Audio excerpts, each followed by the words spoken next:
오늘 주신 하나님 말씀 함께 봤습니다. 시편 82편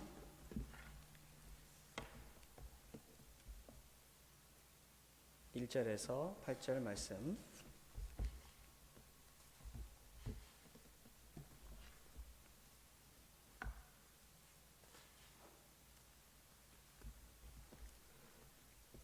우리 다 같이 읽겠습니다. 1절부터 8절까지 우리 모두 같이 한음성으로 읽습니다. 시작.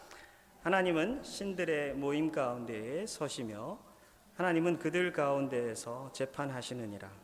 너희가 불공평한 판단을 하며 악인의 낫 보기를 언제까지 하려느냐. 가난한 자와 고아를 위하여 판단하며 곤란한 자와 빈궁한 자에게 공의를 베풀지며 가난한 자와 궁핍한 자를 구원하여 악인들의 손에서 건질지니라 하시는도다. 그들은 알지도 못하고 깨닫지도 못하여 흑암 중에 왕래하니 땅의 모든 터가 흔들리도다. 내가 말하기를 너희는 신들이며 다 지존자의 아들들이라 하였으나 그러나 너희는 사람처럼 죽으며 고관에 하나같이 넘어지리로다. 하나님이여 일어나사 세상을 심판하소서. 모든 나라가 주의 소유이기 때문이니이다. 아멘.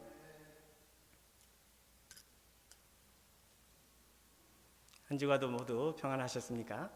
오늘도 하나님과 함께 교제하고 주님 안에서 힘을 얻고 새로움을 얻으며 치유함을 받고 또 주님과 함께 나아가는 그 삶에 큰 힘을 얻습니다. 오늘도 주님 주신 말씀을 통해서 우리 주 안에서 연결되고 하나님께 바쳐지고 하나님과 한 걸음 한 걸음 나아가면서 우리의 삶의 모든 영역에 전쟁의 주인 되시는 우리 주님과 함께 승리하는 우리 모두가 되시기를 주의 이름으로 축원합니다. 어제까지 우리 사무엘상 말씀이 모두 끝이 났습니다. 그리고 오늘부터는 시편 말씀으로 들어갑니다. 그래서 오늘 우리가 함께 읽은 시편 82편이 오늘 묵상의 말씀입니다. 그래서 오늘 시편 82편 2편 말씀으로 우리 함께 은혜 받고 하나님이 어떤 분이신지 그리고 그 하나님과 내 삶 속에서 어떻게 내가 힘을 얻으면서 나아가야 하는지 우리의 삶을 돌아보기를 원합니다. 이 시편은 이스라엘 백성들이 연초에 한 해를 주신 하나님께 감사드리면서 하나님과 함께 나아가기를 원하는 그 헌신의 시라고 합니다. 그래서 새해가 되면 자주 이스라엘 백성들이 이 시편을 함께 읽으면서 자기 삶을 하나님께 이렇게 바쳐드리는, 헌신하면서 새 걸음을, 새 챕터를 그리고 문을 열고 하나님 손붙들고 함께 들어가는 그런 모습으로 이 시편을 받는다고 합니다. 왜 이 시편이 이 새해 첫날 이것을 이스라엘 백성들이 그렇게 함께 하느냐면요, 이 시편의 그 핵심이 8절에 있어요. 여러분들 함께 볼까요? 오늘 설교 제목이기도 한데 8절 같이 읽습니다. 시작. 하나님이여 일어나사 세상을 심판하소서. 모든 나라가 주의 소유이기 때문이니이다. 이스라엘 백성들에게 하나님이여 일어나소서라고 하는 것은 이 전쟁에 나가면서 하나님을 제일 앞에 모시고 주님과 함께 전진하는 그것을 이스라엘 백성들은 상상을 한다고 해요. 그렇기 때문에 하나님이여 일어나소서라고 하는 말 속에 그 의미는 하나님께서 나의 왕이십니다라는 게 들어있고요, 하나님이 전쟁의 주인이십니다라는 게 들어있고요, 하나님이 없으면 여기에 나가나 마나입니다, 나가면 집니다, 백전백패입니다라는 믿음이 들어있고요, 여기에 주님이 가셔야지 우리에게 앞으로 퓨처리 있습니다, 앞으로의 미래가 있습니다, 그것을 하나님 앞에 고백하는 그게 들어있어요. 그래서 하나님 앞에 하나님이여 여호와여 일어나소서라는 것은 우리가 하나님을 따라가겠습니다 라는 말하고 똑같아요. 저는 이 말씀을 시편 82편이 사무엘상이 끝나는 그 시점에 바로 여기서 연결된다는 게 이거 너무 진짜 너무 좋다 그런 느낌이 들었어요. 왜 그러냐면 사무엘상이 어떻게 끝났죠, 여러분? 예? 사무엘상이 사울의 죽음으로 끝나. 사울과 사울의 세 아들이 죽고 나라의 백성들이 다 죽고 도망을 하고 막 그러면서 너무나도 처참하게 끝이 내려집니다. 왜 그렇게 됐죠? 사울 왕은 하나님을 따라가지 않았어요. 자기 마음대로 살았어요. 그리고 사울 왕은 누가 세웠죠? 하나님 세웠죠. 하나님이 세웠으면, 하나님이 세운 왕은 하나님을 밀어내고 자기가 왕이 돼서 백성들을 자기 마음대로 하는 게 아니라, 하나님이 세운 왕은 역시 백성들과 같이 하나님을 섬기고 사랑하고 따라가는 그 역할을 감당해야 되는데, 이 왕은 그 머리에 그것이 아무것도 없었어요. 그러니까 사울 왕의 등장부터 여기까지 사울 왕은 철저하게 하나님하고 상관없어요. 어떻게 보면 나아가서 사울 왕은 그냥 하나님을 대적했어요.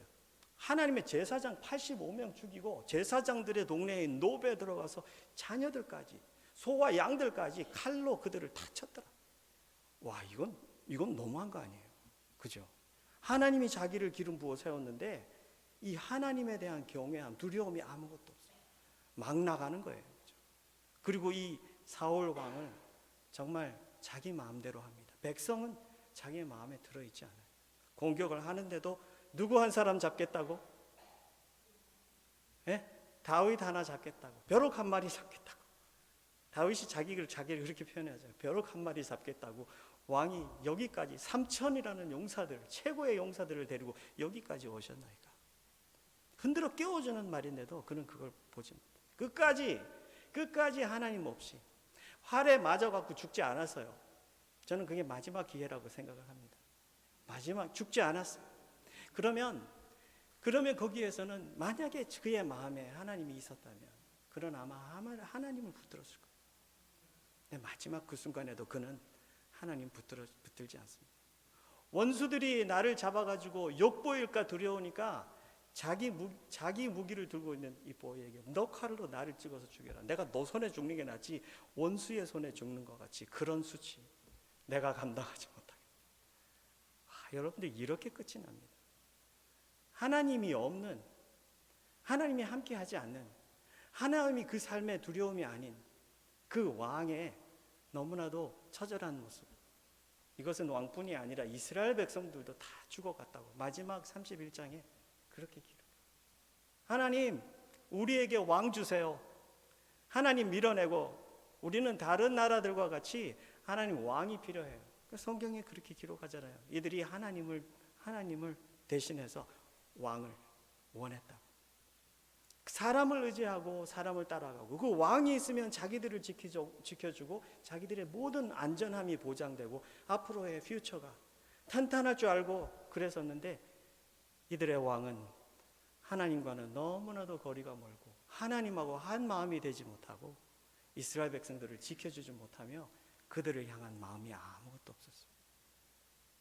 왕이 망할 뿐 아니라 그의 가문이 망하고 온 이스라엘이 망하는 그런 자리까지 온 게 바로 여기 끝이에요. 근데 여기 우리 82편에 들어오면서 하나님이여 일어나사 세상을 심판하소서라는 말은 하나님께서 일어나셔서 통치해 주시기를 원합니다.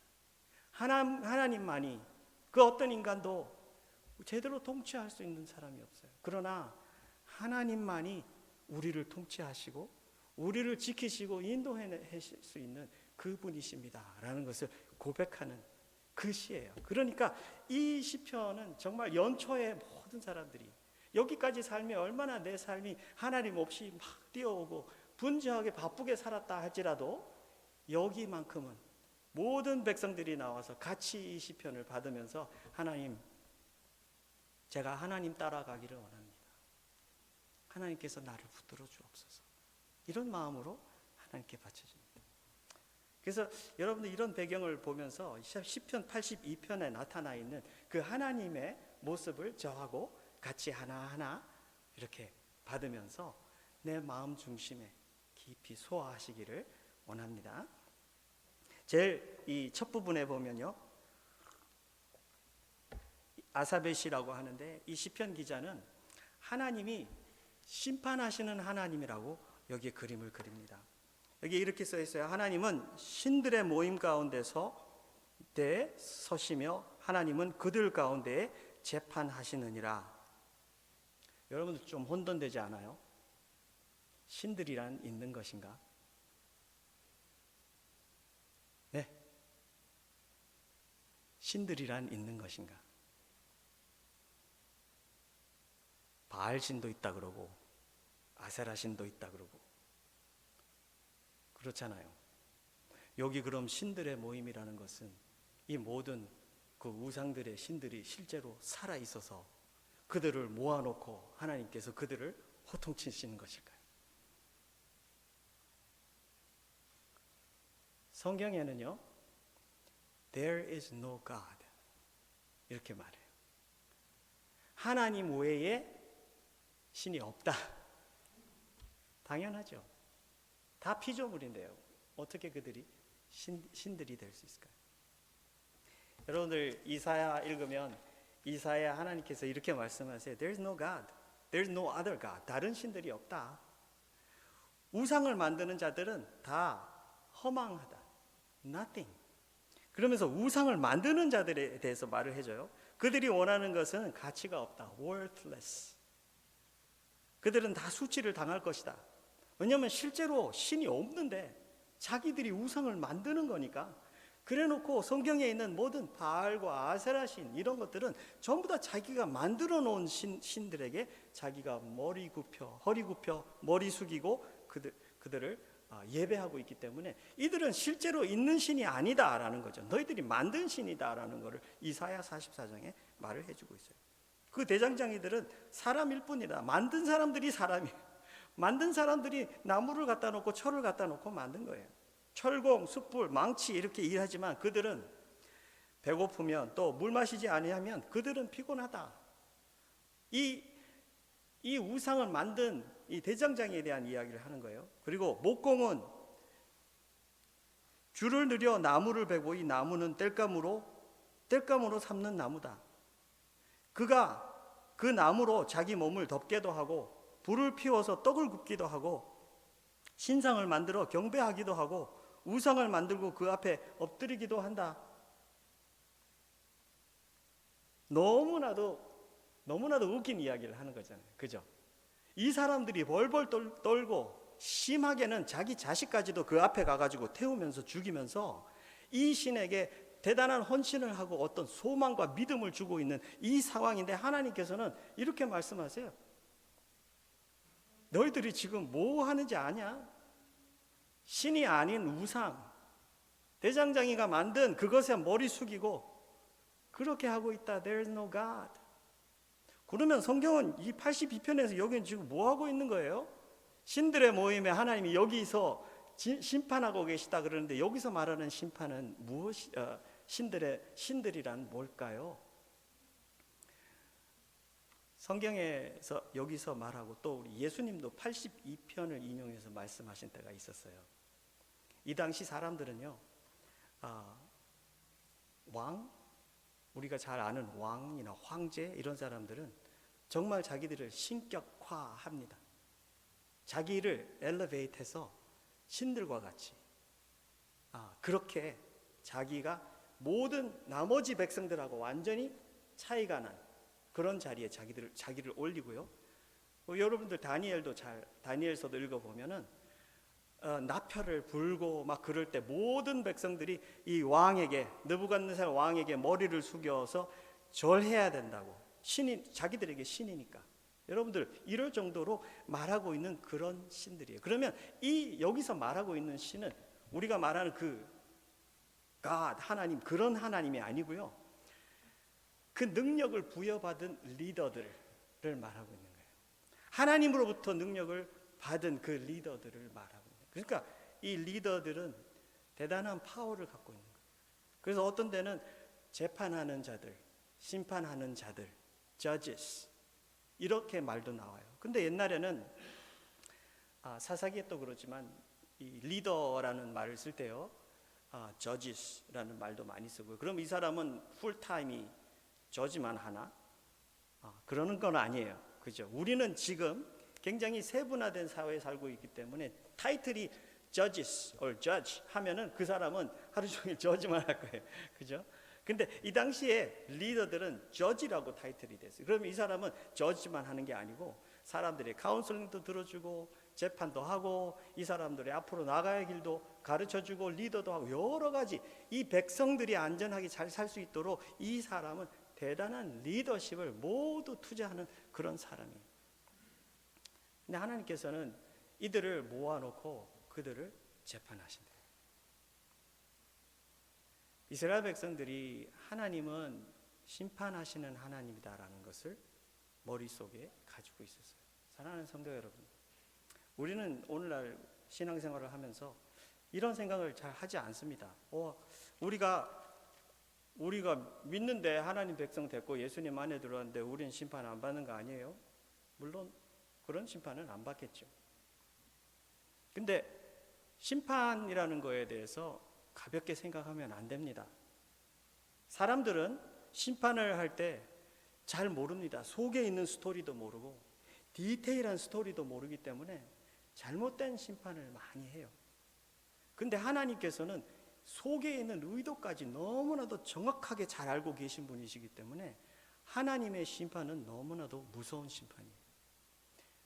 우리가 하나님을 정말 모르고 있는데 내가 아는 것 같이 살고 있다 그러면 정말 두려워해야 돼요.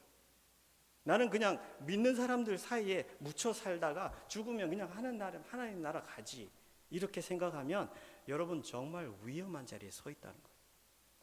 여러분들이 서 있는 자리는 복음을 들을 수 있고 하나님을 만날 수 있고 하나님 교제할 수 있고요. 예수 믿고 하나님하고의 관계가 하나님 안에 들어가는 관계가 돼야 돼요.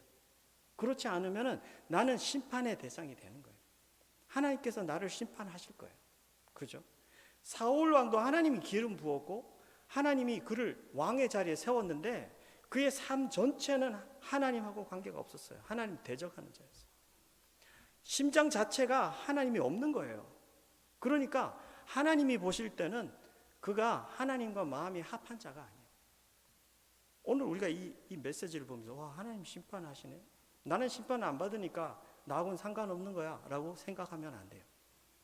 내가 예수님을 제대로 믿고 있는지 돌아봐야 되고 예수님하고의 삶이 주님하고 정말 주님 안에 주님이 내 안에 내가 성령님의 말씀을 듣고 그의 말씀에 붙들리고 하나님 나라와 그 의를 생각하면서 살고 있고 그런지 난 정말 살아있는 신앙생활을 하고 있는지 실제적으로 돌아봐야 되는 우리입니다. 우리 주님하고 한 걸음씩 나아가는 우리가 돼야 합니다. 여기 신들 가운데 재판한다고 하시면서 이렇게 말씀하세요. 너희는 어찌하여 불공평한 판단을 계속해 대느냐? 악인의 낫 보기를 언제까지 하라느냐? 악인의 낫을 본다라는 것은 그들의 편에 서주고 그들을 옳다고 말을 해주는 거예요. 자기가 가지고 있는 파워를 다해서 가난하고 불쌍한 자들 그리고 억울한 자들을 도와주는 게 아니라 이들은 리더인데도 자기들의 이득을 생각해서 자기들이 잘못된 이 리더십을 계속해서 하는 거예요. 그러니까 하나님께서는 여기에서 이들에게 심판의 음성을 들려주십니다. 너희는 어찌하여 불공평한 판단을 하느냐? 악인의 낫보기를 언제까지 할 것이냐? 성경에 보면 하나님께서 언제까지라는 이런 말들이 나오면 그리고 어찌하여 이런 말들이 나면 하나님 굉장히 오래 기다리셨다는 거예요. 우리 하나님께서 우리에게 신앙생활을 하면서 우리 타이밍, 물론 우리 타이밍이 있지만 하나님께서는 우리가 하나님의 타이밍 안에 빨리 들어오기를 원하십니다. 우리는 우리 나름대로 시간을 관리를 합니다. 교회 생활, 신앙 생활, 종교 생활 굉장히 지루하고 피곤한데 그냥 한 반만 들여다놓고 하다가 죽을 때가 좀 가까이 오면은 그때 올인 하지. 여러분들 많이 그런 생각을 하죠. 그죠? 그거 굉장히 위험합니다. 그 상태 자체는 어쩌면 심장이 비어있는 상태일지도 모르겠습니다. 근데 내가 죽는 거요. 내가 주님 앞에 가는 거는 내가 컨트롤이 안 돼요. 주님이 오라 그러면 그냥 그 자리에서 갈 수 있어요. 주님이 오라 그러면요. 내가 생각하고 있던 그만큼의 시간이 없는 거예요. 그리고 내가 정신이 없을 수가 있어요. 제가 요즘 우리 처남하고 시간을 보내는데 고통 중에 있지만 그래도 대화를 할 수 있는 게 너무 감사하고요. 마음과 마음을 나눌 수 있는 게 감사한데 며칠 전에는 너무나도 센 약을 먹어서 그런지 이 정신이 자기가 지금 어디 있는지 왜 있는지를 모르는 그 기간이 한 20분 동안이었는데 굉장히 큰 충격이 되더라고요. 와, 이런 때가 오는구나. 통증약을 그렇게 먹고 있으니까 의사는 이게 암이 퍼져서 그럴 수도 있고 또 그 센 약의 사이드 에펙트 때문에 이럴 수도 있다. 근데 이것은 점점 더 많아질 것이다. 여러분들, 내가 내 마인드를 컨트롤하지 못하고 생각하지 못하고 내 뜻을 펼칠 수 없고 내 움직임의 공간이 점점 줄어들고 내가 이제는 여기서 저까지 가는 것이 점점 줄어들고요. 여러분들 그럴 때 하나님 앞에 올인 한다고 그때 하나님 앞에 물론 그때도 괜찮죠. 그렇지만 여러분들 하나님께서 올인 하기를 원하고 하나님이 내 마음과 너의 마음을 관계를 원하는 것은 지금이에요. 여러분들 심판의 때를 그렇게 내 마음대로 컨트롤하시지 마시고 지금도 우리에게는 하나님께서 기회를 주시고 나를 끌어당기시고 나하고 깊이 관계하자. 네가 가지고 있는 모든 것을 나하고 같이 하자. 하나님께서 그런 말씀을 하십니다. 하나님은 재판하시는 하나님인데요. 그 심장을 재판하십니다. 오늘 이 말씀에 보면은 이 3절, 4절, 5절 계속해서 하나님의 마음을 보여주세요. 어떤 마음이냐면 하나님께서 심판하시는 잣대예요. 그 잣대인데 하나님이 보여주시는 그 잣대는 뭐냐면 그 잣대는 곧 하나님의 마음이에요. 다시 말하면 내 자식 속에 내 자식이라고 하는 이 사람 속에 내 DNA가 있냐 하나님께서 들여다보고 있는 거예요. 여러분들 같이 한번 볼까요? 3절 4절 같이 읽습니다. 시작. 가난한 자와 고아를 위하여 판단하며 곤란한 자와 빈궁한 자에게 공의를 베풀지며 가난한 자와 궁핍한 자를 구원하여 악인들의 손에서 건질지니라 하시는도다.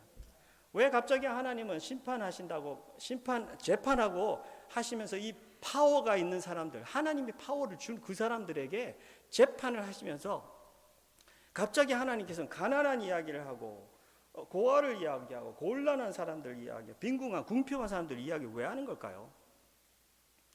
하나님께서는 그 파워를 주실 때 하나님이 기대했던 것은 뭐냐면 하나님이 주신 그 파워를 가지고 하나님의 마음에 있는 것을 하기를 원했어요. 근데 이 사람들은 지금 어떻게 살고 있죠? 완전히 반대인 거예요. 하나님이 가지고 있는 그 마음, 그 의도, 그 뜻, 하나님의 나라라고 할 수 있는 그 표현할 수 있는 그것이 이들의 마음에 아무것도 들어있지 않는 거예요. 한번 볼까요? 뭐가 안 들어있나? 가난한 자가 안 들어있대요. 여기 나와 있는 가난한 자는 밑에 하고 다릅니다. 한국말로는 가난한 자라고 똑같이 표현됐지만 위에는 weak, 연약한 자예요. 연약한 자. 두 번째는 고아. 고아가 orphan으로 되어 있지 않고 fatherless로 되어 있어요. 굉장히 구체적인 말을 하고 있어요.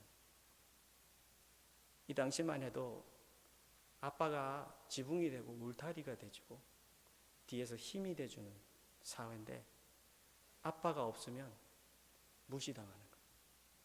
세상에 나가서 무시당하고 투명인간 대우를 받아요.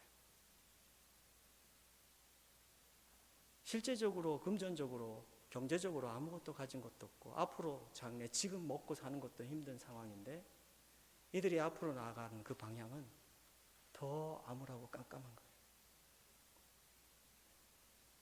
연약하고 고아 그리고 곤란한 자. 여기 나와 있는 곤란한 자는 poor.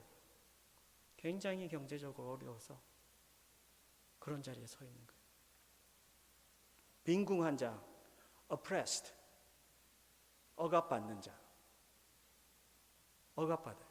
사회에서 억압받고 어떤 상황 속에서 억압받는 자. 궁핍한 자, needy. 뭔가가 필요한 자. 삶에 기본적으로 필요가 있는 자들. 저는 이거 보면서 굉장히 섬뜩한 마음이 들었어요. 그게 뭐냐면, 이 말은 왕이나 리더나 재판장들에게만 말하는 말이 아니구나. 왜 그럴까요? 하나님께서 우리에게 대단한 파워를 주셨다고 저는 믿어요.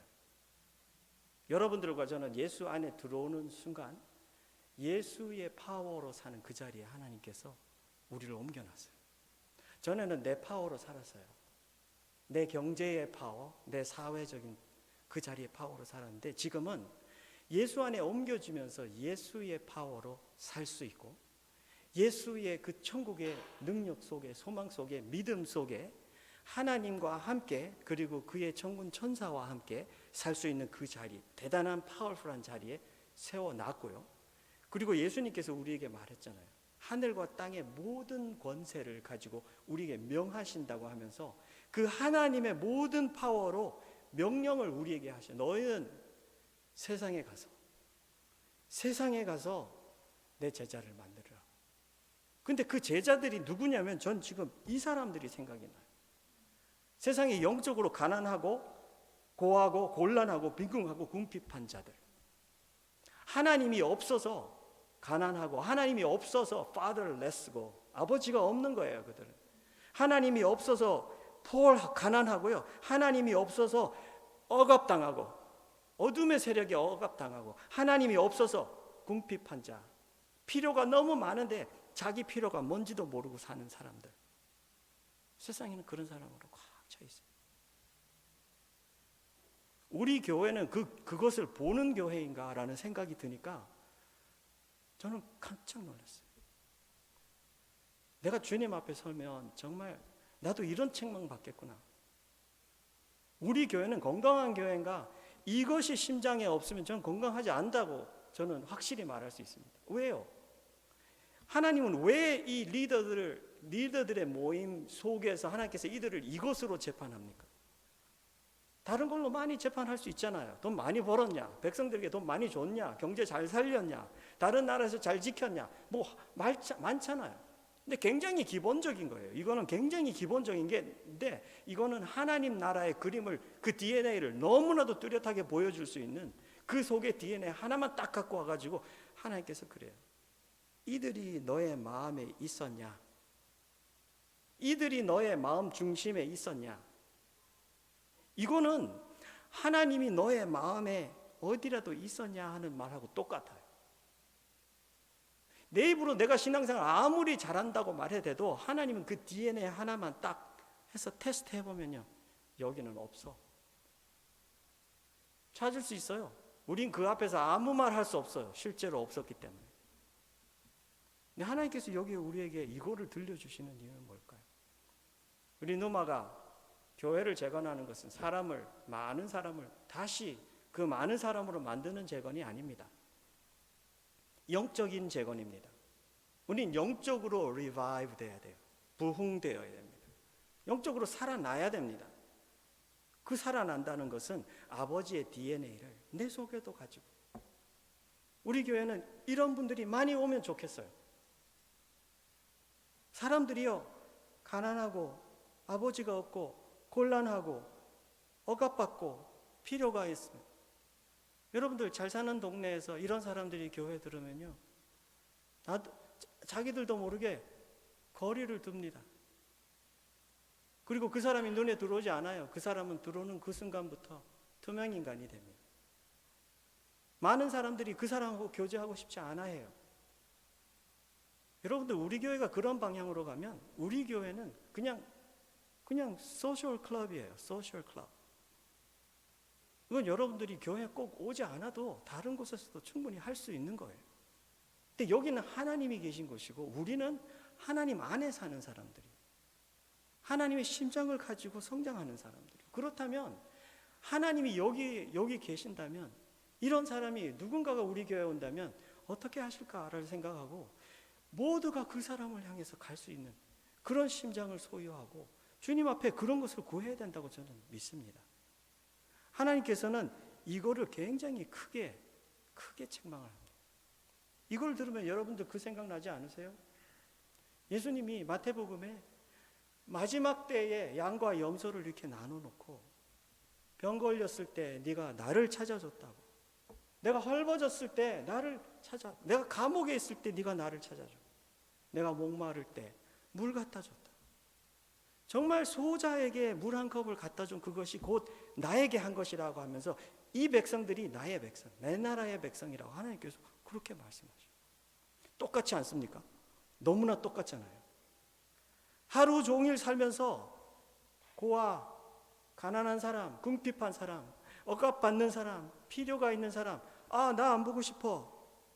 여러분들 그러고 있으면요, 우린 그냥 재성의 삶을 그냥 살고 있는 거예요. maybe 조금 업그레이드 된 삶. 그러면서 착각은 합니다. 나는 하나님의 사람이에요. 이번에 사무엘상을 하면서 참 많이 눈에 들어온 거는, 와, 사울이 하나님의 이름을 참 많이 쓰는구나. 그렇게 하나님하고 많이 동행하지 않고 하나님을 대적하고 하나님의 사랑까지 죽인 사람이 중간중간 보면 하나님의 이름으로 축복하고 잘 되기를 원하노라라는 말을 참 자주 해요. 하나님이 자기의 이름을 가지고 자기하고 같이 걸음을 가지고 살지 않으면서 자기의 이름을 가지고 축복하는 걸 보면 저 굉장히 얼마나 역겨우셨을까, 그런 생각이 들어요. 그렇지 않아요? 하나님께서는 정말 오늘 우리에게 이걸 들려주시면서 세상은 배고프다. 그리고 이런 사람들이 갈 곳이 없다. 이들이 찾는 것은 하나님이다. 하나님이 일어나소서. 하나님께서 그들을 품으소서. 우리가 함께 품겠나이다. 그 헌신을 하나님께서 하기를 원하는 거예요. 이 시편의 그 속에 그게 들어있는 거예요. 여러분들, 말세는요, 요즘 참 말세에 가까운 사인들이 많이 있죠. 어떤 거 생각나죠? 여러분들, 전쟁도 있고 지진도 있고 가뭄도 있고 질병도 있고 세상에 그냥 꽉 찬 것 같아요. 이게 진짜 하나님 말세인 것 같아요. 여러분들, 우리 이렇게 주위에 일어나는 걸로 굉장히 말세를 많이 이렇게 측정을 해요. 저는 세상에 일어나는 히스토리를 가지고 말세를 이렇게 재는 게 아니라, 저는 이걸 보면서 디모데후서 3장 말씀이 생각났어요. 그때 이렇게, 여러분도 한번 찾아보세요. 같이 보십시다.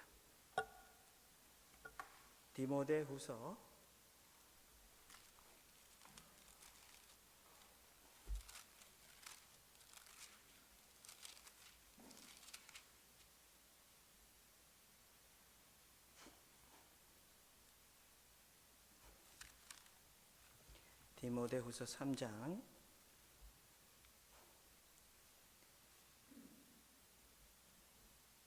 1절, 2절, 3절까지 같이 읽게요. 시작. 너는 이것을 알라. 말세에 고통하는 때가 이르러 사람들이 자기를 사랑하고 돈을 사랑하며 자랑하며 교만하며 비방하며 부모를 거역하며 감사하지 아니하며 거룩하지 아니하며 무정하며 원통함을 풀지 아니하고 모함하며 절제하지 못하며 사나우며 선한 것을 좋아하지 아니하고 배신하며 조급하며 자만하며 쾌락을 사랑하기를 하나님 사랑하는 것보다 더하며 경건의 모습은 있으나 경건의 능력은 부인하니 이 같은 자들에게서 네가 돌아서라. 여기 말세라고 써 있죠. 말세에 나타날 징조가, 여기에서는 주위에 큰 사건들이 일어나는 그런 것들, 그죠? 요한계시록에 보면 이런 이야기들이 나와요. 그래서 지진도 말세의 한 징조일 것이고 전쟁도 질병도 다 그런 건 맞아요. 맞는데 더 정확한 거는 뭐냐면 여기에 나와 있는 이런 부분들이에요. 왜냐하면 경건의 모습은 있는데 경건의 내용이 없어요. 그 말은 믿는다고 하는 공동체의 사람들의 한 사람 한 사람 속에 이것이 메말라가지고 없는 거예요. 그러니까 이게 얼마나 무서운 상태예요. 세상이 암흑인데 거기에 하나님의 공동체가 빛과 소금의 직분을 감당하면서 거기 서 있어야 되는데, 하나님 공동체로 딱 서 있다고 하긴 하는데 거기에 있는 이런 한 사람 한 사람들의 심장의 내용이 빛이 없는 거예요. 여기 보면 이렇게 써 있잖아요. 사람들이 자기를 사랑하고 돈을 사랑하고요. 자랑하고. 자랑한다는 건 뭐죠?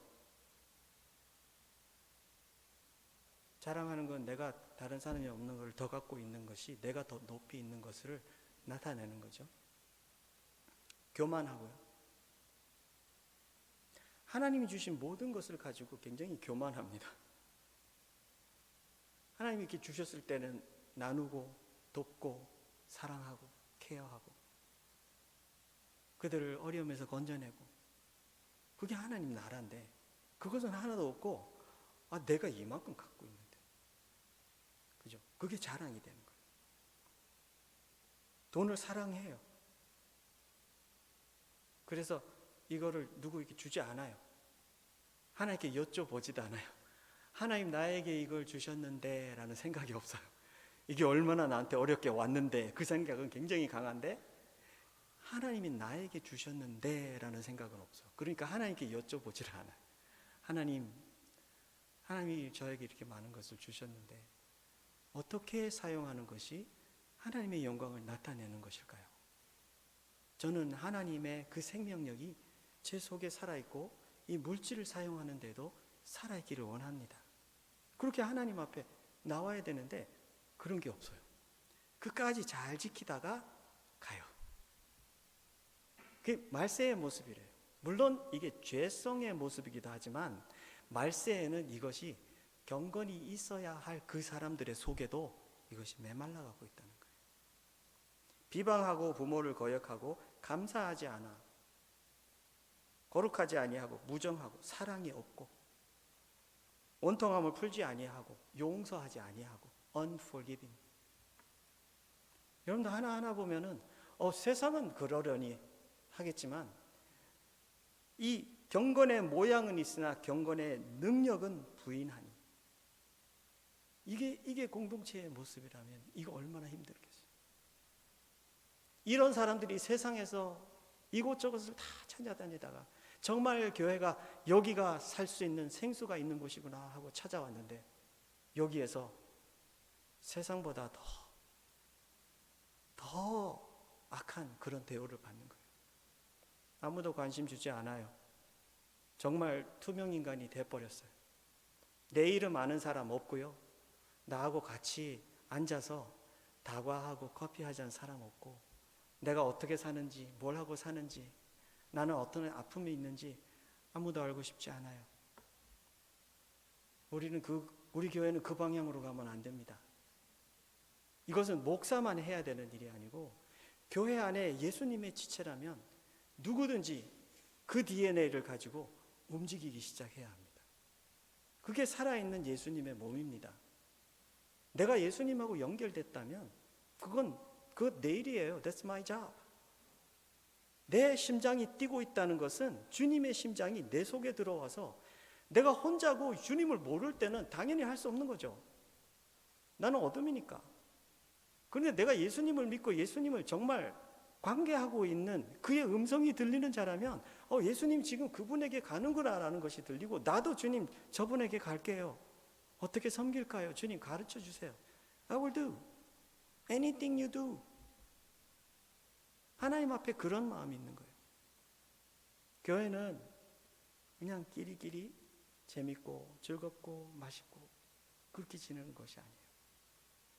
여기에는 생명을 살리는 곳이고 여기에는 이 가난하고 고아 곤란하고 빈궁하고 궁핍한 자들을 그들을 건져내야 돼요. 그들을 영적으로 건져내야 돼요. 그들을 품어야 돼요. 그런 것이 바로 하나님께서 여기에 시편을 통해서 보여주시는 거예요. 심판의 내용은 굉장히 간단하지 않습니까?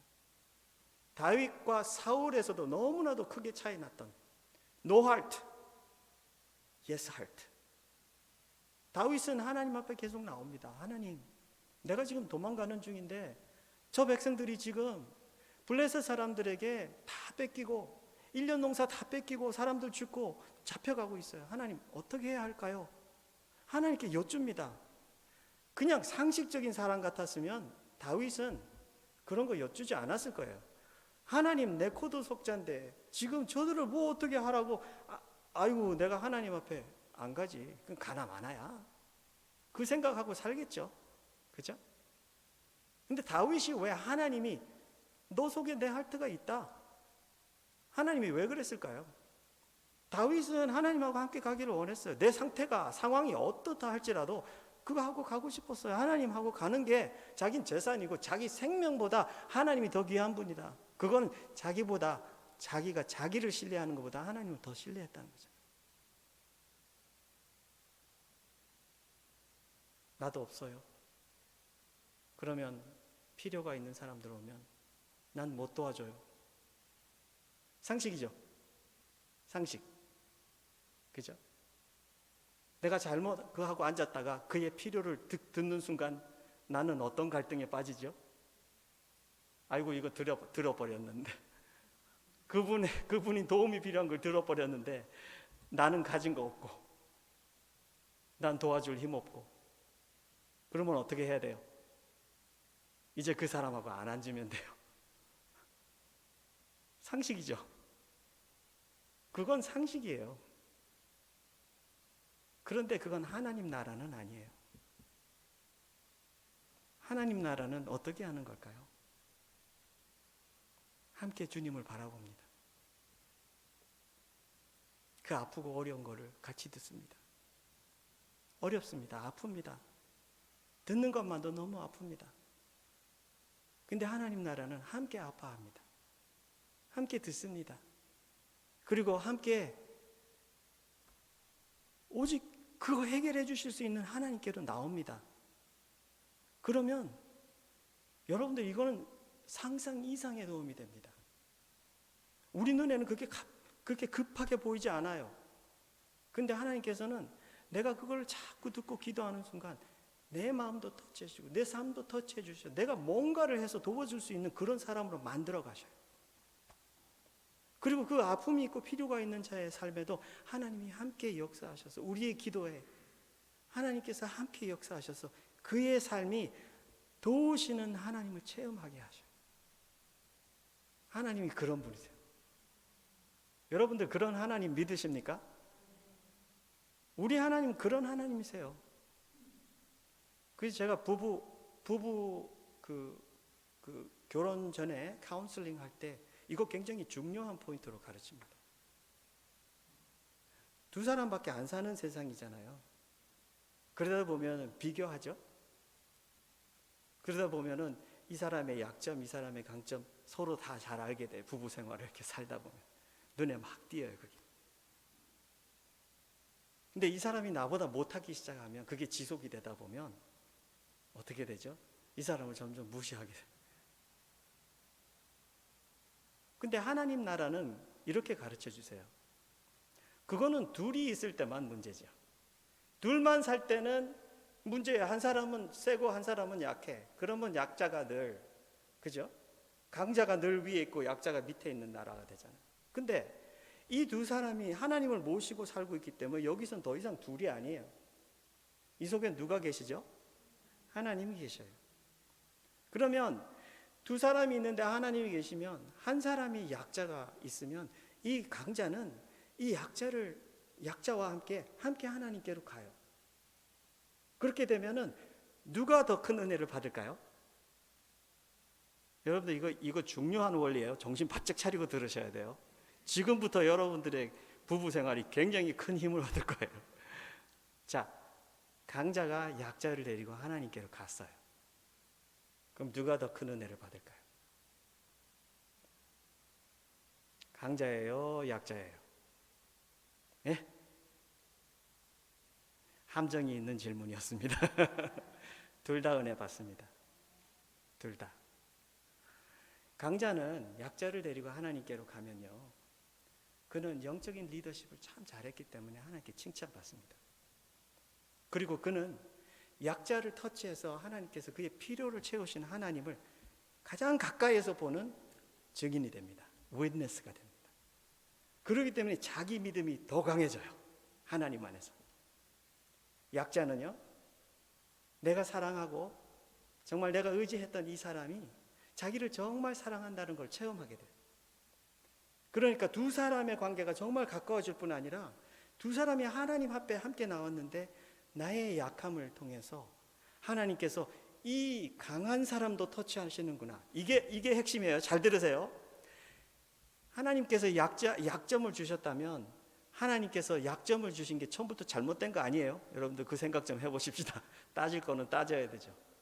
왜 한 사람은 강하게 만들고 하나님은 약하게 만들어갖고 약한 사람을 이렇게 억울하게 살게 하냐고. 그럼 하나님 잘못 아니냐고요. 네? 여기까지 할까요? 별로 안 들고 싶은데. 하나님께서는 약한 자가 있도록 만드셨어요. 근데 하나님께서는 약한 자들을 그냥 약한 자로 만들어 놓게 한 게 아니라 강한 자도 하나님께서 약한 자를 통해서 하나님을 보면서 부끄럽게 만들려고 하나님께서 그렇게 만드셨어요. 그들이 더 이상 교만하거나 더 세지지 않도록 하나님께서 약자를 통해서 강한 자도 터치하십니다. 여러분들 이건 대단한 원리예요. 이거 모르면요, 한 사람의 약점이 가정에서 굉장히 그 두 사람의 관계가 힘이 없고 성장하지 못하도록 만듭니다. 여러분들은 이 하나님의 원리를 잘 알고 있으면 서로의 약점 속에서 기대하는 믿음이 생기고요, 소망이 생기고요, 서로의 약점은 내가 하나님을 알고 체험할 수 있는 최고의 기회뿐 아니라 서로를 깊이 사랑할 수 있는 그런 은혜의 길이 됩니다. 그래서 여러분들 약점이 있으면요, 그거를 수치로 여기지 마시기 바래요. 내가 이 약점을 가지고 하나님께로 가야 되겠다. 그 마음을 여러분들 강하게 가지셔야 돼요. 내 눈에 약점을 보이게 하신 하나님은 나를 끌어당기고 내 사랑하는 이 내 배우자를, 내 아내를 하나님께서 함께 부르시는구나. 여러분들 그렇게 해서 하나님 앞에 가까이 가야 되는 거예요. 그러면 하나님께서 정말 놀라운 일을 하시는 거예요. 사회에도 더 큰 그림 속에도 하나님은 이렇게 가난한 자와 연약한 자들이 있는데, 하나님이 능력 주신 것은 그 능력을 자기 마음대로 쓰라고, 자기 뜻대로, 자기 잘 먹고 잘 살도록 자기 가문만을 위해서 하나님 주신 게 아니에요. 분명히 하나님 나라의 뜻이 있고 이 연약한 자들을 품으면서 이 공동체 전체가 하나님을 체험하는 공동체로 하나님께서 세우시기 위해서. 오늘 여러분들이 가지고 있는 풍요로운 것들은 무엇입니까? 지식입니까? 에너지입니까? 건강입니까? 물질입니까? 경험입니까? 여러분들이 주신 그 풍요로운 그 파워풀한 것들요, 하나님과 함께 놀랍게 귀하게 쓰시기 바래요. 하나님 앞에 올려드리면서.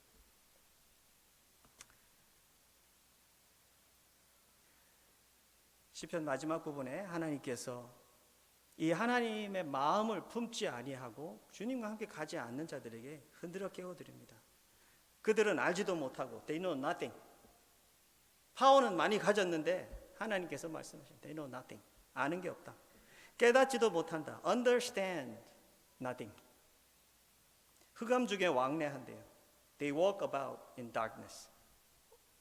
자기들은 잘한다고 할지 모르지만 그 많은 것을 가지고 그냥 어둠 속에서 왔다 갔다 하다가 그들 때문에 땅의 모든 터가 흔들린다. 하나님 만들어놓은 이 공동체의 터가 흔들리기 시작. 이거 무서운 일이잖아요. 내게 주신 귀한 것들을 하나님과 함께 잘 사용하고 내 삶을 잘 매니지해서 주님과 함께 참 연약한 자들을 붙들면서 그들과 함께 하나님 나라의 천국을 공유할 때 하나님께서는 우리의 터, 재건해 나아가는 우리 누마의 터로 굉장히 천국의 터로, 예수님의 터로 강하게 만드실 줄로 믿습니다. 내가 말하길 너희는 신들이여 다 지존자의 아들들이라 하였으나 너희들은 정말 신과 같은 존재다라고 내가 말을 하였으나 그러나 너희는 사람처럼 죽을 것이다. 너희가 아무리 높은 왕이고 황제고 그런 재판할 수 있는 자리에 서 있는 자들이라도 너희들도 죽는다. 고관의 하나같이 너희들도 다 넘어진다. 사울이 어떻게 됐죠? 영원히 잘 살고 자기 나라가 영원히 커졌습니까? 그렇지 않습니다. 인간의 나라는 항상 시작이 있고 끝이 있습니다. 끝이 없는 유일한 나라는 하나님의 나라입니다. 하나님의 주권입니다.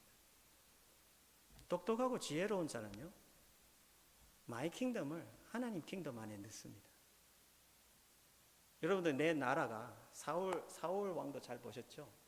사울의 킹덤이 시작이 얼마나 좋아. 하나님의 기름 부음 받아서 시작된 나라인데 이게 쭉 올라가는 것 같은데 그 다음부터는 끝없이 추락을 해서 내려가 버려요. 여러분들, 사울 왕이 정말 그 자기 나라를 하나님 나라 안에 집어넣고 늘 하나님을 바라보고 경외하고 주님께 무릎 꿇고 그분의 음성 듣기 원하고 그분 나가는 길을 알기 원하고 그분과 한 마음이 됐으면 어떻게 됐을까요? 전쟁의 주인이신 하나님이 모든 전쟁을 지켜주셨을 거예요. 적들을 하루아침에 다 재우신 하나님, 놀랍지 않아요? 하나님께서는 우리가 생각하지 못한 그런 천국의 하나님의 능력으로 하나님께서는 우리 삶의 모든 전쟁을 이겨내실 수 있는 하나님이세요. 하나님만이 지켜내실 수 있는 분이세요.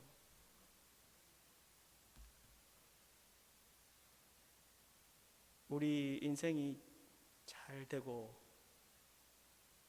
잘 된다는 게 뭘까요? 여러분들 이민 와가지고 참 힘들게 내 모든 에너지, 참 그 금쪽 같은 나의 그 인생의 귀한 부분들을 다 쏟아가지고 뭔가를 얻겠다고 그냥 거기다 다 집어넣고 살고 왔는데 뭐 가지려고? 여러분들이 생각하고 있는 그 귀한 게 뭡니까? 뭐 하고 싶어서? 오늘도 정말 내 귀한 모든 거 다 쏟아갖고 거기다 갖다 붓습니까? 오늘 주님께서 여러분들과 저에게 말합니다. 너희는 사람처럼 죽는다. 너도 죽는다. 너희도 고관에 하나같이 넘어진다. 너 죽으면 네가 이때까지 모아놨던 건 누가 쓰겠냐? 누구 주려고? 그 귀한 인생 전체를 나하고 함께 지내지 않고 그냥 거기 끊임없는 일에다가 일한다고 자녀들하고 보낼 수 있는 귀한 시간 다 날려보내고 일한다고 건강 다 날려보내고 뭘 얻으려고?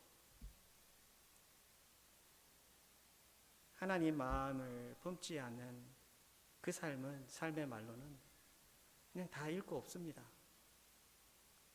정말 귀한 하나님과의 관계에 잘 심고 잘 키워서 이 땅에서 줄 수 없는 그 천국의 맛과 능력을 알아가고 그러고 하나님 나라를 소망하면서 여러분들은 더 큰 것을 누릴 수 있고 맛볼 수 있고 또 이 땅에서 하나님하고 이룰 수 있는 그런 귀한 존재들이에요. 우리의 삶의 귀한 것들을 다시 카운트하면서 우리도 이런 마음을 올려드리십시다. 하나님이여, 내 심장 중심에 일어나소서. 하나님께서 나의 리더가 되소서. 여기 심판하소서. 세상을 심판하소서는 세상도 다 심판하시지만 하나님, 내 심장 중심을 하나님께서 그냥 심판하셔서 내 주인이 되소서. 녹일 건 녹이고 수술할 거 수술하고 하나님, 내가 왕으로 되어 있는 이 자리에 하나님 주인 되셔서 하나님 여기 일어나소서. 제가 그 앞에 무릎 꿇겠습니다. 이 나라는 주의 소유입니다. 여러분들, 이 결론은 머리만 알고 있는 결론이 아니라 오늘이라도 여러분들 이 결론을 하나님 앞에 올려드리고 무릎 꿇고요, 내 삶의 그 앞길 하나하나를 주님 손 붙들고 가면 여러분들 삶에 놀라운 역사가 있을 줄로 확신합니다. 전 2주 전에 피 검사를 했는데 콜레스테롤이 높대. 그리고 지방간이 되게 높대. 그래가지고 의사 선생님이 약 드셔야 합니다. 그래요. 정신이 번쩍 들잖아요. 그래갖고 아이고, 나는 영원히 젊은 사람이 아니구나. 그래갖고 그날로 다 뒤집어 엎었어요.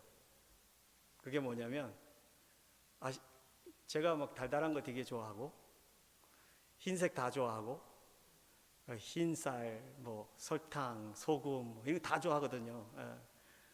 그리고 뭐 칩스 옆집에 우리 칩스 그 공장에 그 매니저가 살고 계신데 막 버리기 일주 전에 있는 것들은 막 박스로 막 우리 집에 다 갖다 주는 거예요. 그러니까 뭐 야 이런 칩스도 있구나 그러면서 하나씩 다 뜯어 먹어보니까 그게 뭐 이 코로나 기간 동안 여러분들 그 지나가니까 제 건강이 어떻게 되겠어요? 여기 없다고 그 사람 욕 다 하네. 근데 이게 안 좋은 것들이 너무 많은 거예요. 여기에 노란불이 딱 켜지니까 다 뒤집어 먹었어요. 아침에는 오트밀 먹고 그리고 유튜브를 막 찾아갖고 이거 건강을 어떻게 지켜내냐 찾아보니까 배 안 고픈데 밥 먹지 마라. 어떤 사람이 그러더라고요. 근데 내 삶은 배 안 고파도 시간만 되면 밥을 막 열심히 먹었어요. 먹는 걸 너무 좋아하는 사람이니까. 아침 먹고 점심 먹고 배 안 고픈데 또 4시에 먹고 또 막 그 사이사이 막 찾아 먹고 저녁에 자기 전에 막 먹고 그러니까 삶이 힘들었고 막 소리를 치는데도 내가 그거를 막 묵인하고 산 거죠. 근데 그 삶을 아예 다 그날로 다 청산해 버렸어요. 흰밥은 먹고 싶을 때 요만큼, 아침에 오트밀 그리고 점심 때 12시 안 먹고 배고파질 때까지 기다렸다가 딱 한 끼 먹고 저녁엔 거의 안 먹어요. 근데 배가 안 고파요. 배가 하나도 안 고프고 그리고 하루에 딱 40분을 조깅을 하자. 저 얼굴이 살이 확 빠졌죠, 여러분. 저는 지금 얼마나 해피한지 몰라요. 제가 이 말씀을 드리는 거는요, 그냥 조금씩 변화할 게 아니라 주님 손 확 붙들자. 여러분들 이래야 됩니다. 이래야 사는 길입니다. 그렇기 때문에 신앙생활 조금씩 하지 말고 주님과 함께 뜨겁게 하고 주님 속으로 쑥 들어오고 주님 붙들어 갖고 내 속에 예수님 모습 있어 없어? 뭐가 부족해? 뭐가 문제야? 내가 예수님 닮고 하나님하고 살려고 교회 온 건데 내가 왜 신앙생활 이렇게 해야 돼? 한 번 사는 인생인데 언제 죽을지 모르는 인생인데 그게 최고로 귀한 거 아니야? 뒤집어 엎을 시간 됐다. 여러분들 지금이 바로 그때입니다. 주님 붙들고 우리 주님과 정말 뜨거운 주님이 좋다 하는 그 나라에 거시면 무조건 우리 하나님 앞에 깊이 내 심장에 아로새겨서 주님 닮은 신앙생활이 풍성한 살아있는 우리가 되시기를 주의 이름으로 축원합니다. 기도하겠습니다. 주님 은혜를 감사합니다. 주님 하나님 말씀으로 하나님의 책망의 음성 듣고 사는 길을 생각하고 받아들이게 하심을 감사합니다. 주님, 우리 중심에 일어나소서. 우리가 주님을 따라가겠나이다. 악하고 더러운 것을 버리게 하시고 주님 나라의 선한 것을 붙들어서 주님 손 꼭 붙들고 주님과 심장 맞추고 발걸음 맞추어서 하나님 이제 남은 인생의 방향과 그 질이 오직 주님만 닮은 우리 삶 되도록 우리 모두를 축복하여 주옵소서. 감사와 영광을 올려드리며 예수님 이름으로 기도하옵나이다. 아멘.